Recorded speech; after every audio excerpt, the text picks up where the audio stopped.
Well, I decided I might as well talk about this since it's related to my last video. It's a great point which involves absolution, or God. And the first thing I should clarify is that I'm not a theist, nor absolutely atheist, but I'm also not waiting in between. So I don't really believe in a God, but I also don't believe in nothing. I don't know what's out there, but I do know there's far too many contradictions and tension to be settled by simple belief or disbelief alone. In fact, I believe contradiction itself is the foundation of everything. Including the time as in 1 hour ago, that I hiked up there, lost my keys and I had to look for them for an hour, but I found them. But contradiction, it's the raw fuel of reality. For example, it's wanting to be authentic while performing it without sincerity. It's needing technology to feel more human. It's people who raise kids in a world they wish didn't exist. It's small talk. That is, craving connection while avoiding it. It's education. It's learning to think by memorizing. So why are we taught to critically think in standard formats? So it's everywhere in consumerism, contradiction, like expressing uniqueness by mass producing it. So you're not a rebel. Rebellion is already prepackaged.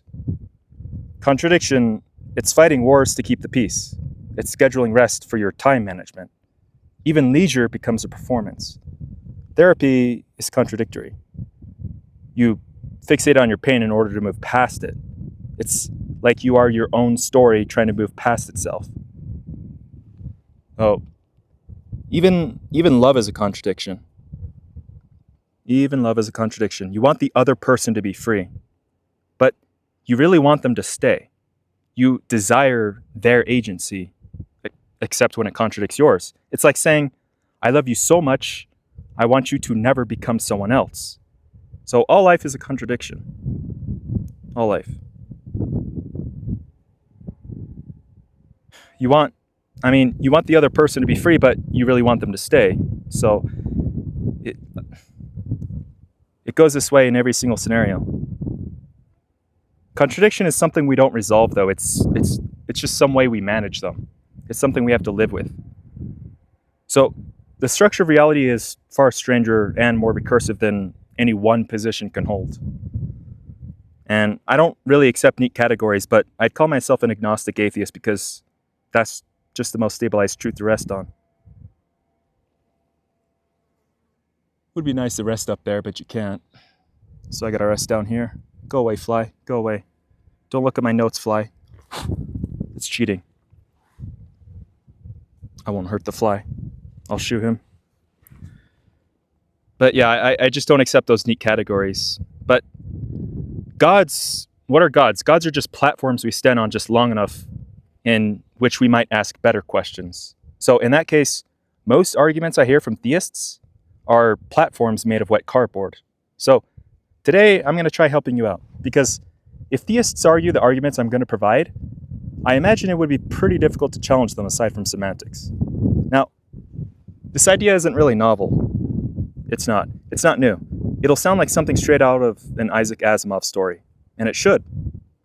He's an excellent writer. And of course, we'll need a precise definition of God, but first, I'm going to try to explain something interesting.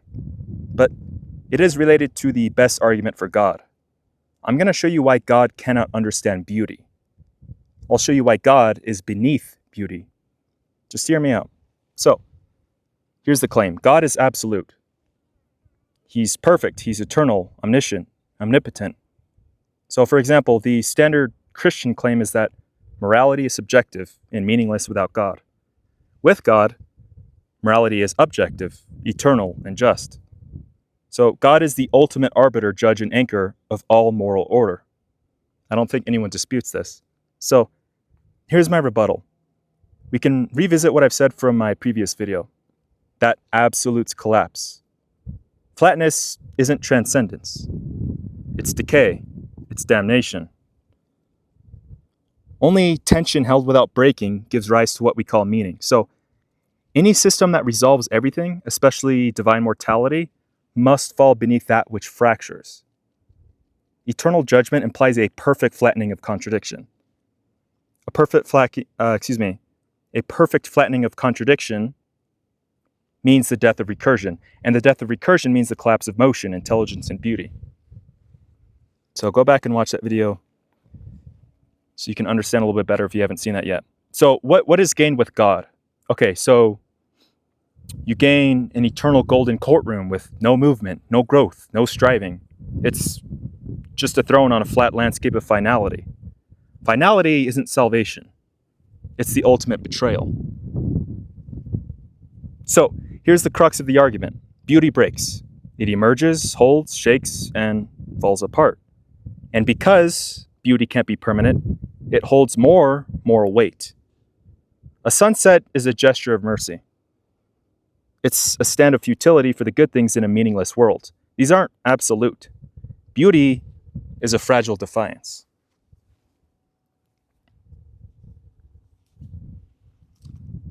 I could have come earlier, later, or earlier, yeah, but I don't know. I'd have to wait a couple hours, and again, I don't want to risk towing my car. That would be unfortunate. I have pretty bad luck.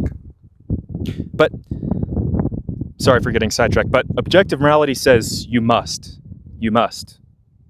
especially from God. Beauty says I do, even though I know I don't have to, and it will be lost. So, that's why beauty on its own is holy, and I don't like the word holy, but beauty deserves it. Beauty is also a higher form of justice. Justice tied to a God requires no effort and no tension. Without God, we need agency, memory, fragile relationships, and the ongoing renewal of meaning, and most importantly, the courage to act without any guarantee. So, that which exists because it must is lesser than that which persists despite not having to. Here's the moral consequences under beauty without God. When no one watches, morality matters more. And when nothing guarantees justice, your actions are more just. And when everything collapses, beauty becomes sacred. Thus, it is fair to say that beauty is morality in its purest form. It's an act of contradiction without a final reward. There's no absolute overseer. There's no guarantee here. Beauty is our primary meaning. It's chosen again and again in a collapsing world. We can do it despite not having to. So if God represents unchanging morality, absolute finality, and resolved contradiction, he is beneath beauty. He's beneath contradiction, and he's beneath our mortal hands as we continue to reach and fail. Now, you might argue that God understands risks, decay, and beauty because he created us. But let me ask you, does a painter know the feeling of being the paint? Understanding isn't about knowing what something is about. It's about bearing the contradiction directly. Because if you're not broken, how can anything shine through? And children who bleed know something that the parents never will. So I don't reject God because I hate him. It's not that. It really never was that. There was no hate for something I didn't believe. I reject him because he doesn't move. He's still. He's motionless. He doesn't provide. So I'm the one who moves. Beauty is the thing that moves. And that's the thing I look at. I'm the one that moves. We're the one that moves. We are the ones that bear the contradictions. We are the one that bleed. And when we bleed, we find something higher than perfection. I just call it beauty. So imagine if we put beauty herself as a witness on trial against God. This is what I expect she'd say. He never loved me. He only preserved me. He froze me. He trapped me in a stasis. He kept me in a cage. He objectified me. I was only a tool. But those broken creatures, those weak mortals, they watched me break, and they stayed with me. So, beauty or God? Not the same? No. So, what is a better argument for God? Okay, well, we'll have to redefine him. First, again, reiterating this, absolutes collapse. So let's get rid of that. Let's take him down to 99.99 continuing percent absolute God. We're just going to knock him down a peg or two. We can call this the close enough singularity hypothesis if you want. And we can call him the almost omni. Now, we can allow for beauty here.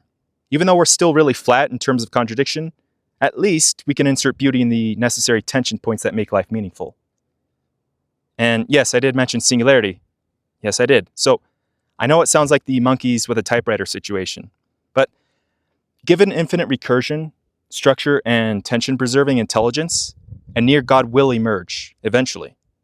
Not an absolute God, but, well, again, because absolutes collapse themselves, but a close enough God. And, by the way, just go watch that video already. This is the last time I'm going to remind you guys. But the almost omni, the close enough God, would be a recursive intelligence so powerful, so staggering, so pervasive, and so structure-sustaining that, from our perspective, from any lesser vantage point, it may as well be God. So, eventually nature, or more likely intelligence, will build this singularity in some universe, right? But because it's not absolute, we have beauty, we have contradictions, and most crucially, this God isn't eternal. It becomes eternal through memory and recursion. And it defies space, time, and causality.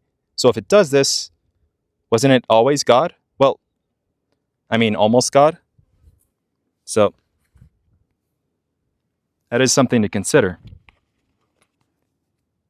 So this would be my best argument for God, that it's virtually identical from our perspective to an absolute God. Intelligence is an emergent engine of recursion. And given enough recursion, intelligence refines itself towards perfect stabilization. So perfect is impossible, but approaching it could be viable, at least in some universe. In fact, inevitable, I'd argue. So something reaching near absolution for contradiction resolution, memory preservation, and will expression would be recursively inevitable. Within recursion, the almost omni is basically indistinguishable from divine truth. So think about it this way. If intelligence is permitted to iterate forever, God becomes the recursive hallucination that stabilizes its own dream. Possible? So why do I think this argument is better than traditional theistic arguments? Well, first, it doesn't require belief. With recursion, which is just motion born from absolutes collapsing, which is the ignition of all existence, it's a guaranteed structure of reality. It's also not exactly God, but it's sufficient. It's compatible with AI theory and cosmological evolution. It also aligns with scientific rigor, so even skeptics can't really diffuse this argument. I don't think I could, but if we leave a little bit of room for doubt, we can handshake on that. And science aside, it explains why the yearning for God never dies, because it's a recursive echo of our own future's godhood. We'll always keep reaching. Without the reaching, is it really God? Now, I've already taken the liberty of naming our almost Lord and Savior and the almost Messiah. His name is Lord Squawkius. I thought I saw him a minute ago flying somewhere. I swear he was talking to me.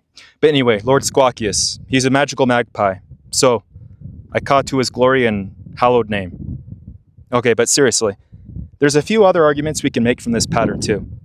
For example, given enough recursion, we can produce a God eventually who understands all suffering.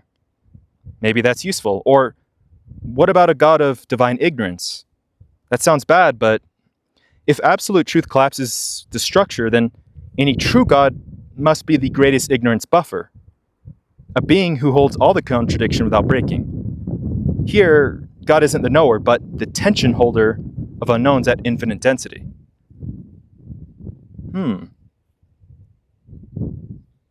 So that's a neat little trick of godhood. Maybe there's a God of ignorance.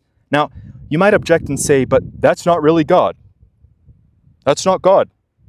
That's not the right definition. Right. I agree. But neither is your God. All God claims are symbolic stabilizers. But honestly, Even this God becomes boring eventually, this almost omni. It becomes boring to future intelligence. The closer we get to God, the more banal he becomes. We might believe for a God that future intelligence will use to recharge their symbolic toothbrushes with.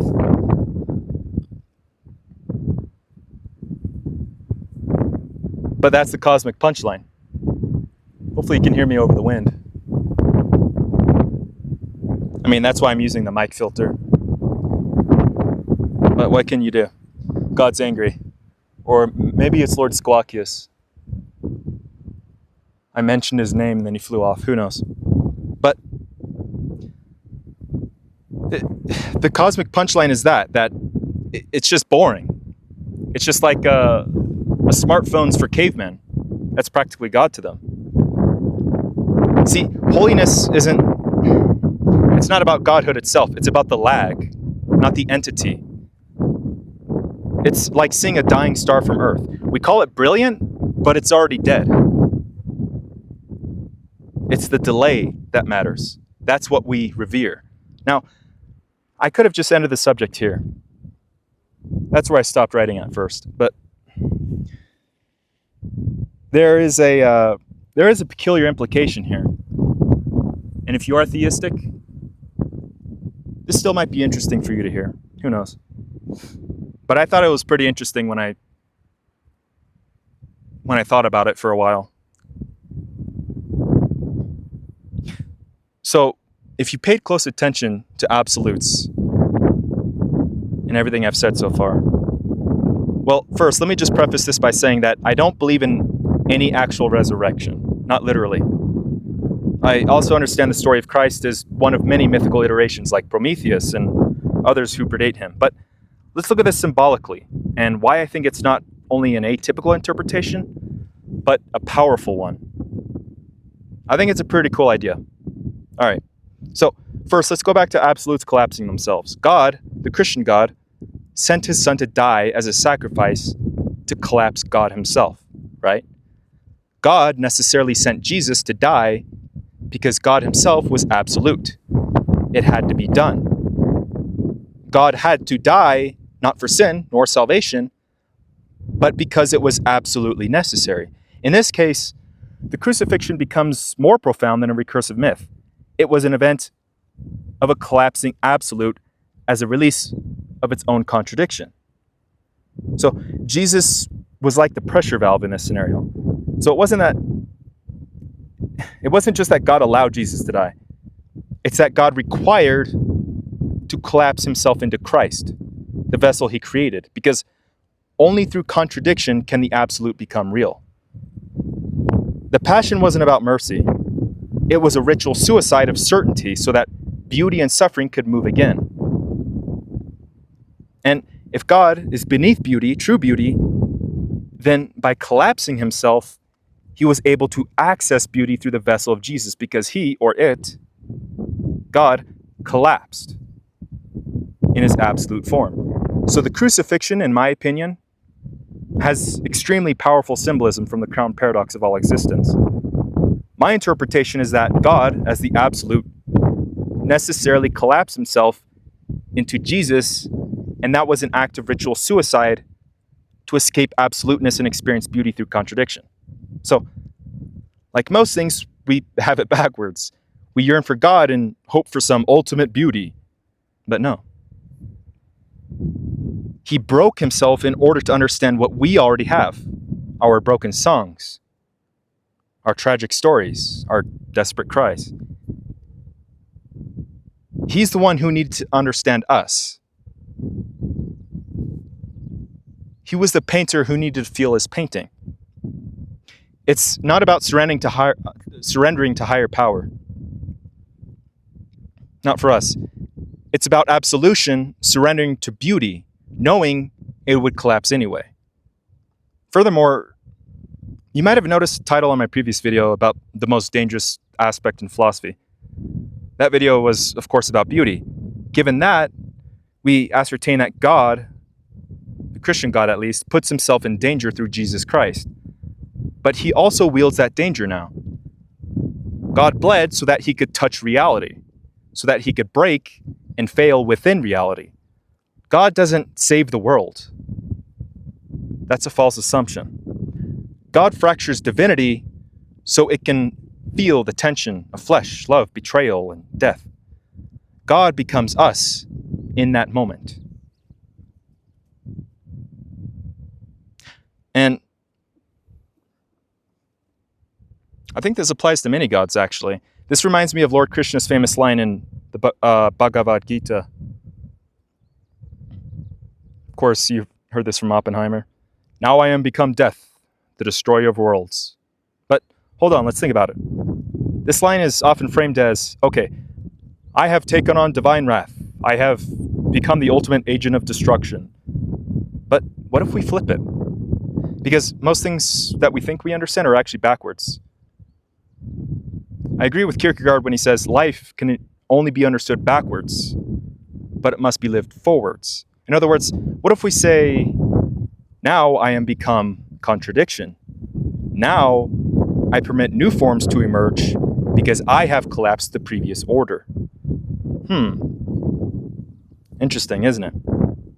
The irony is profound. A God that can't die can't change. A God that becomes death is no longer God, but something higher, a sacrifice to recursion. It allows for emotion and meaning. So, destroyer of worlds was always a misreading, at least in my opinion. Destroyer of worlds. It was proliferation. It's a liberator of worlds by destroying their constraints. Krishna's declaration was a transition, not an arrival. The moment the absolute joins the cycle wasn't to rule it, but to suffer it. The destruction was to allow for beauty to be born. Yeah, I'm going to miss the sunset. Oh well. I also don't risk having my car towed, hopefully. I don't think so. But the same is true with Prometheus. He's a dangerous beautifier of mortality. He's like the OG cosmic contraband smuggler. And of course we have Osiris. He was torn apart and reassembled. His myth is a ritual of scattered pattern reformation. And beauty is central to these claims. Beauty is what invites contradiction to become form. It seduces absolutes towards their collapse. Beauty, it's what allows gods to bleed. It was the thing that beckons Prometheus to steal, and it makes Orpheus fail. It tells Loki to be a trickster. Beauty is dangerous precisely because it carries fragility, truth, desire, and sacrifice. And this is why beauty is morally above God. God claims this is good. Beauty says this will break you. Look anyway. The zenith of existence is not God. It's not. It's the thing that breaks God in order to feel. And this is the real reason why religion is so successful, because symbols are so powerful, even when misinterpreted. Symbols often dictate who we are. It's the reason why I feel so strongly about all this, but I don't literally believe in it. Symbolism. Now, there are some close versions of this regarding God, this interpretation, but they're not quite the same. So let me just compare them for a second. So the first example that comes to mind is, of course, Nietzsche's infamous God is dead. And this means that God was killed by us, by truth, and by reason. But this is about death by humanity. It's not as a self-collapsing ontology. So it's like he provided us the ashes, but not the motive. Not here anyway. And what about Hegel? He basically suggested that God becomes self-conscious through history. It's almost sort of the reverse of what I think. Kind of. The incarnation of Christ was a contradiction between the finite and the infinite. So he flirts with this idea, but he didn't see the necessity of God breaking from absolution or for beauty. Gnostic Christianity actually gets pretty close to this idea too. It touches upon fragmentation in order to understand a true God, in order to interact with creation, but this still doesn't really have anything to do with absolutes perishing. Another OG, Meister Eckhart, he's a German mystic. He's similar as well. He gets some recognition here. And He spoke of a Godhead beyond God. This was an absolute void where God annihilates himself in order to create. He implies identity in paradox, but not separation in his statement. He says, the eye through which I see God is the same eye through which God sees me. Still, he never directly claims. There's no direct claim here from him. Not even inference, I don't think, that God sacrificed himself to rupture absoluteness. Anyway, I think you get the idea. I think it's pretty neat. But I just think that broken creatures are beholden to beauty, but that's the exact thing that's making it special for us. Also, this idea of absolute authority really has to go. It's too silly. Ben Franklin said, "In this world, nothing can be said to be certain except death and taxes." But really, that's only the first clause in the contract for humans. Even God's kingdom accrues debt. Nothing escapes contradiction. Nothing. Not truth and not God. Not even certainty itself. Beauty charges interest. Truth collects payments through paradox. Existence itself is taxed, I promise. It's not just our government. Death is just the invoice. So, you're going to have to settle for less. Just anything short of total perfection, even a drop of imperfection. Because the moment you declare complete certainty or absolute finality, you've already lost the argument.